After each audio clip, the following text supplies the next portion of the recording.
जय श्री कृष्ण। तो 14वां अध्याय हमारा ख़त्म हो चुका है। अब 15वां अध्याय जो है शुरू करते हैं। सूत जी बोले, हे सौनकादिक ऋषियों, धर्मराज युधिष्ठिर की इन बातों को सुनकर भी अर्जुन मुख से कुछ नहीं बोले।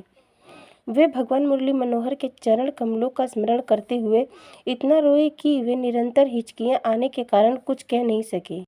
थोड़ी देर बाद अर्जुन ने धैर्य रखते हुए धर्मराज युधिष्ठिर से कहा, हे पृथ्वीराज, मैं ये किस प्रकार कहूँ कि भगवान श्री कृष्णचंद्र जी हम लोगों को त्याग कर सदा के लिए अंतर्ध्यान हो गए हैं। मैं उन्हें अभी तक अपना मेरा भाई ही समझता रहा। यद्यपि हम लोग उनको ज्योति स्वरूप परब्रह्म परमात्मा समझकर उनकी कुछ सेवा कर लेते तो इस अपार भवसागर से बिना ही परिश्रम के पार हो जाते। परंतु उन भगवान त्रिलोकीनाथ की माया ऐसी प्रबल है कि जिसके कारण हम लोग उनको उसी तरह नहीं पहचान सके जिस तरह एक बार दक्ष प्रजापति के शाप के कारण चंद्रमा ने बहुत दिनों तक समुद्र में निवास किया, परंतु मछलियां उन्हें नहीं पहचान सकी। इस रहस्य को सब लोग जानते हैं कि चंद्रमा में अमृत रहता है और मछलियां एवं बड़े बड़े जलचर जीव मनुष्यों द्वारा भक्षण किए जाने के भय से अमर रहने की इच्छा से सदा अमृत पान करने की अभिलाषा रखते हैं। परंतु इस तरह की इच्छा रखने वाले मछली आदि जलचरों ने भी हजारों वर्ष तक समुद्र में रहने वाले चंद्रमा को न पहचान कर उसे केवल एक जलचर ही समझा।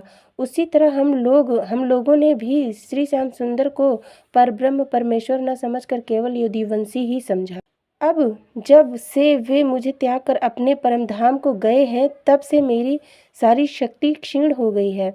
हे भ्राता, मैं अब भी वही गांडीवधारी अर्जुन हूँ और मेरी भुजा भी वही है जिसके द्वारा मैंने भगवान शिव, गंधर्व, इंद्र एवं मैं नामक दैत्य से विजय पाई थी। इन्हीं भुजाओं से मैंने युद्ध भूमि में भीष्म, पितामह, कर्ण, जयद्रथ आदि बहुत से योद्धाओं को मारा था।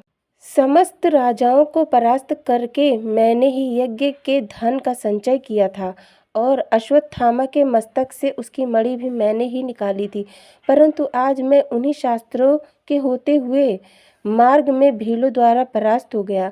वे लोग मुझसे उस सारी संपत्तियों, स्त्रियों आदि को छीन कर ले गए जिनको मैं द्वारिका से कृष्णचंद्र जी की आज्ञा अनुसार अपने साथ यहाँ ला रहा था।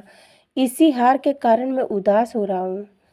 हे भ्राता, उन्हीं श्री कृष्णचंद्र जी की कृपा से मैं बड़े बड़े प्रतापी और शक्तिशाली राजाओं को मत्स्य भेदन के समय नीचा दिखाकर द्रौपदी को लाया था।